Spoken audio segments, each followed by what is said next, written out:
Namaste children. Hope you're all ready for the science class, and I think you're all enjoying the lessons that the teachers are sending. Children, summer is at its peak these days, so keep yourself hydrated, drink lots of water and juices like that, and keep yourself hydrated. Now moving on to the lesson, we are in lesson 2 and we have completed digestion in amoeba, digestion in human beings, and now we are into digestion in ruminants, that is cow. Now what is this cow doing? Are you able to guess? Yes, it is chewing the cud. Now have you seen the cow doing this? After eating grass, it quickly swallows the food, and whenever it gets time, leisurely, it sits in one place and keeps chewing. Now this is called as chewing the cud. You would have learned it in your lower classes. Now this is an important part of the cow's digestion. Okay, we'll see this. A plant eating animal that brings back the swallowed food into the mouth to chew it again is called as ruminant. The plant eating animal is called as ruminant when it does this, and the process is called as rumination or chewing the cud. Now the cow's stomach has 4 chambers. They are the rumen, then the reticulum, then the omasum and the abomasum. These are the 4 chambers of a cow's stomach. Now the food route in a cow's digestive system is like this.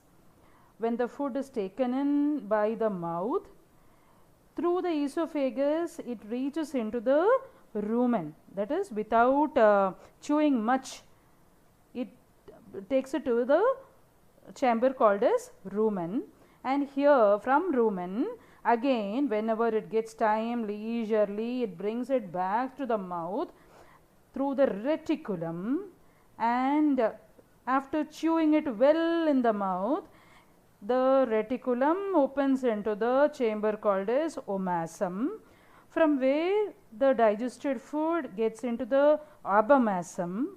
Then from the abomasum, the undigested food or the to be digested foods and all that gets into the intestines, the small intestine, then into the large intestine, then finally the waste material gets out through the anus, and that is what we call as the cow dung. Now in the mouth parts of a cow are very much adapted for the food that it eats.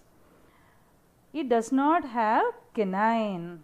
There is no need for the cow to have canine to tear the food. So there is no canine. Instead, it has got very well developed incisors. The molars and the premolars are large and flat. Moreover, it has got very powerful jaw muscles. Okay. Now, when the mouth chews the food, it gets into the esophagus. I told you earlier, right? The esophagus is about 2 to 3 feet long. From the mouth, the food gets into the chamber called as the rumen. This is the rumen, the largest chamber, and this rumen is the one which distinguishes the herbivore from other digestive system, other animals' digestive system. Okay, what is so special about this rumen? The rumen has the food is partially digested in the rumen, and then onwards we call it as a cud. Okay, it's called as a cud. There are numerous bacteria and protozoa which convert the cellulose in the plant body, plant food, into cellulase. You should understand that cellulose is a very important part of the plant cell, and our digestive system does not have the capacity to digest the cellulose. That is why we always boil, cook and eat the plant material. We do not eat it raw, whereas the cow is able to eat it raw. Okay children. Now, from the rumen, it is again taken into the mouth for further chewing, and then through the reticulum. This is the reticulum part. Then the reticulum opens into the omasum. See, this is omasum. Oh, it is like O, right? This is the omasum layer, and in the omasum layer, the excess water gets absorbed. Okay, from the omasum, this is the abomasum layer. Abomasum it is. Here are the secretions of acids present. Okay, so this is called as a true stomach. Abomasum is otherwise called as a true stomach because it is in this place that acids are there which will kill the bacteria, and protein is also getting digested in the abomasum. From the abomasum, the digested food travels into the small intestine, and like in our human body, when I taught you about digestion in human body, I mentioned about the villi. Here also in the small intestine, villi are present. And do you remember what is the importance of villi?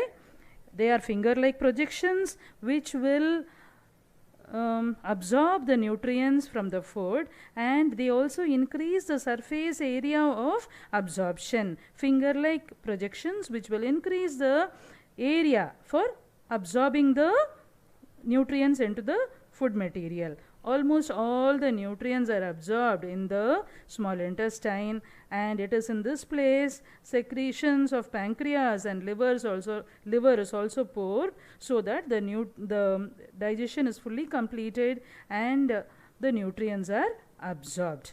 Okay, now the food travels into the large intestine, and finally it goes out through the anus. Now, a very important point to be noted is a symbiotic relationship. Where did you find the symbiotic relationship?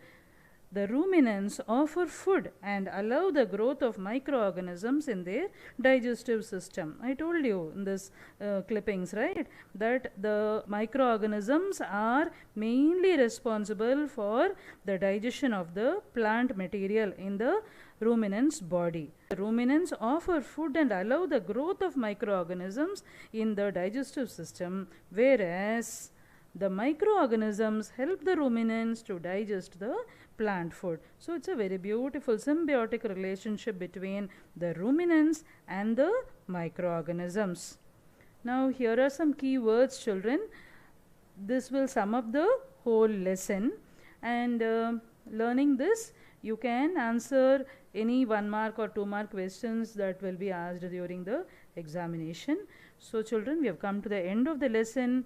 We have learned about nutrition in amoeba, then nutrition in human beings, and finally we did with rumination or digestion in ruminants. Thank you children. Stay safe. Be happy. Thank you.